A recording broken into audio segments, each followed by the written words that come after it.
안녕하세요. 김태훈입니다. 자, 오랜만에 스마트 스토어 관련해서 영상을 올려드리게 됐네요. 자, 오늘은 뜬소문 잠재우기라는 제목을 제가 설정해보고 몇 가지를 단추려서 여러분들께 좀 상세하게 좀 설명을 좀 드리려고 합니다. 대부분이 좀 잘못된 정보들을 좀 바로잡고자 오늘 말씀을 드리게 된 거고요.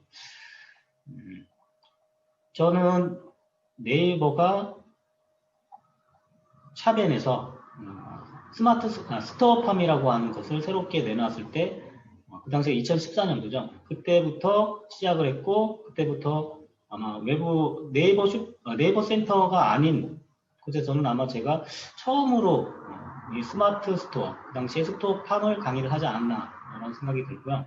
아마 저밖에 없었던 걸로 알고 있어요. 그때 강의를 했을 때도. 어쨌든, 저에게는 스토어팜이 입에 많이 익어서 스토어팜으로 여러분들께 자꾸 이렇게 언급을 하게 되는데 양해를 좀 부탁드리고요. 이 스토어팜과 관련해서 잘못된 정보들이 너무 많아요. 그런데 그 중에서 직접적으로 여러분들에게 영향이 갈 수 있는 것들 몇 가지를 좀 설명을 좀 드리려고 합니다. 먼저 네이버 블로그하고 같은 형식으로 운영된다라고 이야기를 하는 분들이 있어요. 정말 몇 프로는 맞아요, 몇 프로. 왜냐면 네이버도 품질 지수라는 게 있고 저품질이 있듯이 스토어팜도 품질 지수와 품질 향상, 저품질이라는 게 존재합니다. 이거를 제외하고는 매칭이 되는 게 없어요. 자, 뭐 이렇게 얘기를 하면서 어떤 분들은 이런 식으로 얘기를 하면서 자, 블로그 글을 쓸 때 여러분들 어떻게 쓰시죠? 자, 텍스트, 이미지, 텍스트, 이미지, 텍스트, 이미지 이런 식으로 해서 뭐 글자 수도 뭐 몇 자 이상이어야 된다, 뭐 이미지가 몇 개 이상이어야 된다 이런 말도 안 되는 이야기들을 하면서 막 쓰잖아요, 그렇죠? 그런 내용들이나 강좌나 강의를 듣고 그렇듯이 그 스마트 스토어의 그 상세 페이지를 작성하는데도 네이버 블로그와 같은 형식이기 때문에 텍스트, 이미지를 이런 식으로 작성을 해야 상위 노출에 영향을 준다, 상위 노출에 유리하다 이렇게 굉장히 유명하신 분들부터 강의를 하거나 동영상에 올라오거나 뭐 블로그 포스팅을 하거나 이런 경우들이 많습니다. 또 찾아보니까 다 뭐 그런 내용들밖에 없어요. 그래서 그걸 또 따라 하시는 분들이 또 굉장히 많아요. 그러다가 잘못하시는 분들도 많죠. 이건 정말 말도 안 되는 얘기고요. 상세 페이지는 그냥 상세 페이지일 뿐이에요. 거기에 텍스트를 작성하고 블로그처럼 글을 쓴다고 해서 얘가 네이버 쇼핑에서 어떤 노출 순위에 영향을 주는 게 아닙니다. 절대. 전혀 관련성이 없는 거죠. 제가 처음 2014년도에 이게 나오고 나서 처음으로 강의를 하면서 어떤 얘기를 했었냐면 이거를 이제 이 강좌를 듣는 분들한테 이왕이면 그 당시에는 그 상세 페이지에다가 스토어팜에서 임의적으로 텍스트를 작성하는 경우들이 거의 없었습니다. 그런데 저는 거기에 이왕이면 상단에 두 줄 정도 키워드를 포함해서 텍스트를 작성을 해줘라 라고 얘기를 했어요. 그 이유는요, 지금도 마찬가지지만 네이버 쇼핑의 상위 노출에 영향을 주기 위해서 그런 게 아니고요. 웹사이트, 웹문서, 그 당시에는 지금 웹사이트는 그 당시에는 웹문서였죠. 웹문서, 그 당시 웹문서 영역, 지금은 웹사이트 영역에 노출이 되기 때문에 그거를 하라고 시켰었어요, 제가. 이왕이면. 보기가 싫더라도 그렇게 해줘라. 왜? 하나의 영역이라도 더 노출이 된다 그러면 방문자 수가 늘어날 수 있고 매출로 연결될 수 있기 때문에 그만큼 더 유리하니까 이왕이면 두 줄 정도, 많이도 필요 없고 두 줄 정도 작성을 해서 같이 텍스트가 포함이 되면 상품명과 그 안에 있는 본문에 있는 텍스트가 웹사이트, 웹문서 영역에 노출이 된다. 이 내용이었는데 이거를 시간이 조금 지나고 나니까 많은 곳에서 수없이 많은 강사분들이 블로그와 같은 형식이고 그 안에 텍스트가 들어가지고 키워드가 많이 포함이 되고 블로그 글쓰기 써야지 상위 노출에 영향을 준다. 유리하다. 이런 식으로 이야기를 하더라고요. 어처구니가 없어서 말도 안 나옵니다. 사실. 또 하나는 뭐가 있냐면 뭐 블로그나 SNS를 연동했을 때 뭐 실제 반응이라든가 그걸로 인한 노출 영향 이런 내용들이 있는데 여러분들 한번 생각을 해보세요. 블로그나 SNS에서 스토어팜에 링크를 타고 들어올 수 있거나 오는 경우는 있어도 스마트 스토어, 어떤 스토어팜에서 블로그나 SNS로 넘어가는 경우가 있을까요? 물론 아예 없지는 않겠죠. 근데 상품을 보러 들어왔는데 굳이 이 블로그나 SNS 채널 버튼이 어디 있는지 잘 보이지도 않는 곳에 있는데 찾아가지고서는 막 그걸 타고 들어가는 그런 경우는 없죠. 그것도 네이버가 바보가 아니에요. 이런 거 연동해 놓는다고 얘네들을 점수화해서 노출 점수에 영향을 주거나 그러지 않습니다, 저는. 네이버는 항상 공지사항이에요. 블로그가 됐던, 사이트가 됐던, 스토어팜이 됐던 공지사항에 모든 내용을 다 공지를 해요. 근데 직설적으로 하는 게 아니라 살살살 돌려서 공지를 하죠. 근데 그것을 제대로 분석해내고 파악하지 못한 상태에서 그냥 개개인의 어떤 그 주관적인 판단으로 이렇게 막 그 정보를 유포하거나 공유하는 분들이 많습니다. 그런 잘못된 정보들을 또 따라하는 분들이 또 그 스톱하면 또 잘못되는 경우들이 많고요. 어쨌든 뭐 이런 것들도 블로그나 SNS 같은 경우도 뭐 거의 효과도 없고요. 반응도 없고 노출에는 더구나 영향이 아예 제로다라는 거 여러분 참고를 해줬으면 좋겠고요. 자, 그리고 이제 가격 비교 영역의 장점과 단점인데 장점이라고 한다 그러면 내가 아무리 무엇을 하더라도 내가 등록한 상품이 막 한 5페이지, 뭐 10페이지 이런 정도에 있고 뭐 3페이지 이내에도 없고 아무리 열심히 노력을 하고 가구매를 일으켜도 상위에 못 올라와요. 그럼 이런 경우 같은 경우는 상위에 있는 그 동일 상품과 매칭을 시켜서 가격 비교 안으로 들어오는 거죠. 일부러 이렇게 하시는 분들도 있어요. 이게 좋은 방법은 아니지만 어쨌든 이렇게 하시는 분들도 있어요. 이렇게 해서라도 나한테 매출이 발생이 된다 그러면 이건 장점인데 그 이외에는 다 단점이에요. 일단 가격 비교로 묶이는 순간 그 상품의 원본은 어디로 갔는지 찾을 수도 없는 곳으로 밀려나고요. 그리고 가격 비교에서는 가격 비교 안에서 상위가 있고 그다음 이제 그 네이버 쇼핑 내에서 가격 비교 상위가 있는데 이 네이버 쇼핑 내에서 가격 비교 상위에는 있을지 몰라도요. 거기에서 빠져나오는 순간 얘는 완전히 저품질이 돼서요. 회생이 불가합니다. 그리고 가격 비교에 묶인 것 자체는요. 원본이 아니고요. 모두 다 매칭에 의한 그 링크 주소만 올라와 있는 거예요. 실제 상품이 올라와 있는 게 아닙니다. 이걸 좀 참고를 해주셨으면 좋겠고요. 자, 마지막으로 가장 흔하게 지금 많이 하면서 많은 분들이 문제가 발생되고 있고 많은 분들이 운영 정지를 먹는다든가 연구 정지를 먹고 있는 그러면서 비용적 손실을 많이 발생시키고 있는 것 자, 바로 가구매 이 가구매 굉장히 문제가 되고 있죠. 저는 절대 이거 하지 말라 그래요. 구매량이 많다고 해서 상위에 올라올 것 같으면 돈 많은 사람이 다 상위에 올라와 있겠죠. 네이버가 바보입니까? 절대 알고리즘 로직을 그런 식으로 만들어서 운영하지 않습니다. 물론 아예 영향이 없는 건 아니에요. 영향이 있지만 만약에 상위 노출 1위에 올라오는데 필요한 점수가 100점이라 그러면 이 구매와 관련된 거는요, 뭐 한 1점 정도나 될 겁니다. 가구매를 했으니까 당연히 구매평을 쓰게 되고요, 그렇죠? 근데 이 가구매는 할 필요도 없고 해서도 안 되는 거예요. 근데 이렇게 해서라도 상위에 이렇게 한다고 해서 상위에 올라오지도 않지만 우연히 상위에 올라왔어요. 근데 그게 가구매에서 상위에 올라온 게 아니라 다른 요소 때문에 상위에 올라오게 된 건데 가구매를 많이 했기 때문에 올라왔다고 착각하시는 겁니다. 물론 여기서 직접적으로 제가 그 구성 요소에 대해서 직접 언급하기는 좀 어려워요. 저도 저만의 어떤 그런 분석 노하우가 있고 여러 가지 다양한 경험과 노하우가 있기 때문에 그런 것들 여기다 직접적으로 언급하기는 어렵지만 어쨌든 뭐가 돼서라도 어쨌든 간에 가구매를 많이 해서 뭐 어떤 요인은 모르더라도 올라왔어요. 그러면 걔가 거기서 버틸려면요 계속 해야 됩니다. 그럼 어떤 현상이 발생이 돼요? 네이버한테 불필요한 수수료를 지불을 해야 되고 배송 비용을 지불을 해야 돼요.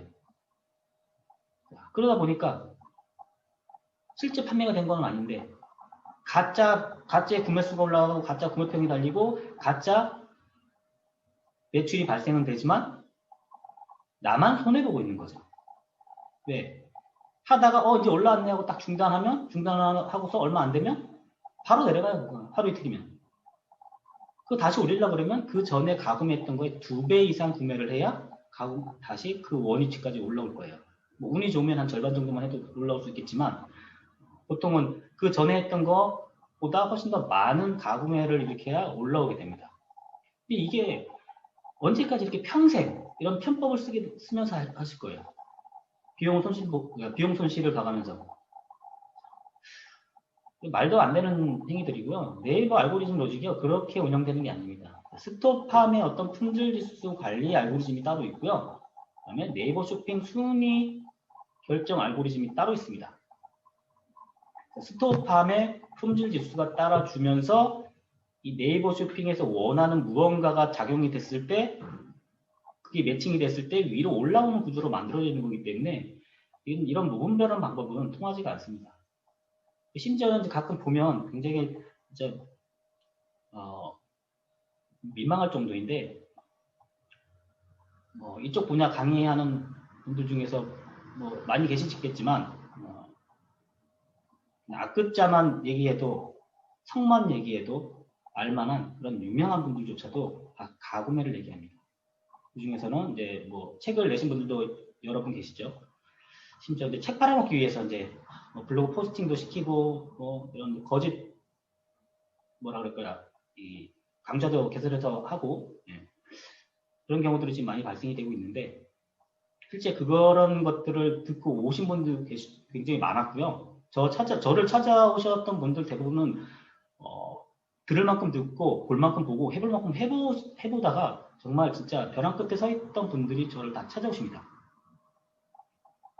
근데 그분들 얘기 들어보면 심지어는 거의 900만 원짜리 강의도 있었다고 그러더라고요. 900만 원에 1000만 원 가까운 거 그런 강좌 듣고 오신 분도 계셨어요. 사기꾼들이죠. 대부분 이제 다 그거예요. 그냥 구매. 결론은 다 구매. 근데 효과가 없는 거죠. 운이 좋아서 올라갔더라도 지속적으로 그걸 해줘야 되는데 한계점이 있는 거고요. 심지어는 그런 그 유명한 분들이 또 어떤 홍보도 하냐면 그렇게 올라오면 그게 그걸로 인해서 됐으니까 지속적으로 하라. 또는 안 올라와요. 올라오든 안 올라오든 어쨌든 간에 본인이 시켜서 한 수강생 분들이나 어떤 그런 분들이 가구매로 일으킨 가짜 매출을 실제 매출이냐, 이렇게 교육받고, 상위에 올라왔더니 매출이 월 매출이 1000만 원, 1억 가까이 됐다, 1억 넘었다, 이런 식으로 거짓 홍보 포스팅이라든가 이런 그 정보들을 공유를 하는 경우들이 굉장히 많습니다. 또는 가구매를 해도 별짓을 다 해도 못 올라왔어요. 그러면 이게 상위 노출이 다가 아니다. 상위 노출이 안 됐는데도 다른 방법에 의해서 이렇게 매출이 발생이 됐다. 이런 식으로 상위 노출이 안 됐는데 매출이 그렇게 몇천만 원씩, 천만 원씩 1억씩 이렇게 발생이 될까요? 어렵죠. 그렇게 발생이 되려면 정말 지속적으로 주기적으로 구매를 해주는 기존 단골 고객들이 수없이 많이 있어야 됩니다. 물론 그런 경우도 있긴 있겠죠. 근데 그런 경우라면 굳이 교육을 받을까요? 안 받죠. 상위 노출이 되고 매출을 향상을 위해서 그런 교육이나 강좌를 듣는 건데 그걸 들었다는 것은 그게 안 됐다는 얘기잖아요. 그런데 그걸 들었는데도 안 된 분들이 이렇게 매출됐다. 그러니까 이런 거는 안 틀어갖고 이렇게 하면 된다. 이런 말도 안 되는 얘기들을 많이 합니다. 그리고 또 하나는 등급인데요. 등급은 예전이나 지금 변경된 지금이나요. 상위 노출에 전혀 영향을 주지 않습니다. 이건 제가 진짜 지겹도록 실제 제가 한 것도 보여드리고 다른 분들 것도 보여드리고 수없이 많이 이제 블로그 포스팅을 하면서 지겹도록 너무 지겨워서 이제는 그런 얘기 언급도 안 하는데 알려드렸었는데 매출 제로 등급은 당연히 최하위 그런데도 1위에 올라와서 매출이 전혀 없는데도 계속 유지가 되는 그런 것들 많이 특히 블로그를 통해서 많이 보여드렸었을 거예요. 이상하잖아요. 매출이 없는데도 거기 상위 1위에 꽂혀가지고서 내려가지도 않아요. 근데 어쨌든 유입은 돼요. 근데 제가 그렇게 올려놨던 것들은 대부분이 저한테 의뢰를 해요. 이거 상품 올려놓고 좀 판매 좀 해줘라. 수수료 줄 테니까. 그런데 그런 제품 대부분이요. 상품력이라든가 가격 경쟁력이 너무 없어서 판매가 안 되는 것들이었어요. 그래서 저도 올려놓고 판매가 뭐 많아야 뭐 한두 개 팔다가 그냥 내려놓고 이거 못 팔겠습니다 라고 내려놓거나 아니면 그냥 아예 내리거나 뭐 이런 상품들인데 어쨌든 저조차도 어쨌든 판매가 일어나려면 뭐 상품력이라든가 아니면 가격면이라든가 어쨌든 소비자들한테 어필이 될 만한 뭔가가 있어야 되는데 그런 것들이 부족한 상태여서 매출이 발생이 안 되는데도 1위를 계속 유지하고 밀려나지 않고 유지하는 뭐 이런 것들도 많이 보여드렸고 이건 예전이나 지금이나 똑같아요. 그리고 2013년도 처음 나왔을 때나 지금이나 똑같고요. 중요한 거는요. 불필요하게 가구매나 이런 걸 하는 게 아니라요. 네이버 알고리즘 로직에 대해서 제대로 이해를 하고 거기에 맞춰서 운영을 하시면 돼요. 그러면 정상 품질의 스마트 스토어라면요. 누구나 다 가능합니다. 혹시라도 1위에 있다가 신경을 못 써서 뭐 한 2, 3위, 3, 4위 떨어졌다. 그러면 하루나 이틀이면 다시 1위에 올려놓을 수 있어요. 가구매를 하지 않고도요. 가구매는 필요 없는 거죠. 가구매나 뭐 구매평 작업 이런 것들은 다 꼼수잖아요. 그런 꼼수들은 이제 가면 갈수록 더 안 먹히게 되고요. 특히 이제 업체에도 의뢰하시는 분들 많죠. 업체 의뢰 대부분이 이제 뭐 자기네 아이디 수십 개씩 수백 개씩 있는 아이디 동의하고 가구매 하는 거하고 구매평 작성해 주는 거 또는 뭐 요즘에는 뭐 그냥 1페이지만 들어와도 뭐 한 300만 원, 400만 원 달라고 한다고 하더라고요. 뭐 1, 2, 3위 안에 들어가면 뭐 1페이지만 들어와도 뭐 상위 노출이라고 얘기를 한다고들 하는데 제가 말하는 상위 노출은 1, 2, 3위를 얘기를 하는 거고요. 그리고 뭐 10위권 안에 들어오면 뭐 수백만 원씩 달라고 그런다고 하더라고요. 그렇다고 그걸 유지해 주는 것도 아니고 그냥 딱 올라온 순간 그냥 요구를 한다고 그러더라고요. 어쨌든 그런 업체들 대부분이 안 먹혀요 이제. 그리고 그런 업체들은 대부분이 트래픽 작업을 합니다. 지속적인 트래픽 작업. 네이버가 그런 트래픽 작업이라든가 그런 그 모바일 작업들을 차단하기 위해서 알고리즘을 만든 거고 그리고 계속 강화를 시키고 있는데 그 알고리즘이라든가 그 원리를 제대로 이해를 못하고 그냥 무조건 뭐 많이 클릭하면 아니면 뭐 많이 구매하면 뭐 이런 개념에서 다가가잖아요. 거의 안 먹힙니다.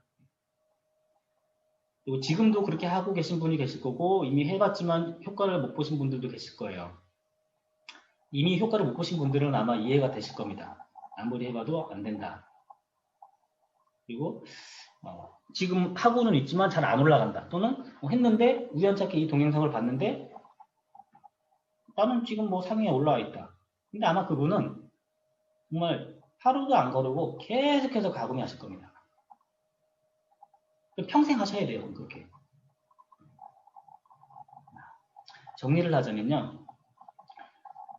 스토어팜은 뭐 블로그와 같은 형식도 아니고요. 단지 품질 지수와 관련돼서만 똑같다라는 거고 텍스트를 상세 페이지에 많이 작성하고서 블로그 포스팅 하듯이 쓴다고 해서 그 노출 순위라든가 이런 거에 영향을 주는 것도 제로. 그리고 뭐 SNS 연동도 제로. 그리고 찜이나 구매 수량, 구매평은 영향은 있지만 100점을 기준으로 봤을 때 뭐 1, 2점 정도밖에 안 되는 거고요. 그렇다고 뭐 그 1, 2점을 뭐 100번 한다고 해서 뭐 2, 30점씩 이렇게 되는 것도 아닙니다. 아무리 많이 구매를 해도 딱 매겨지는 점수는 한계점이라는 게 딱 있어요. 그거 이상은 안 올라가요. 그리고 또 등급 얘기하시는 분도 있는데 등급도 전혀 연관성이 없다라는 거 그걸 좀 알고 계셨으면 좋고요. 중요한 거는요. 가장 기본을 이해하는 거예요. 네이버는 아무리 뭔 새로운 알고리즘을 내놓고 로직을 변경하고 뭘 추가하고 강화를 해도요. 기본을 벗어나지 못합니다. 이 기본을 벗어나는 순간 무너져 버리기 때문에 이 기본을 손댈 수가 없습니다. 그래서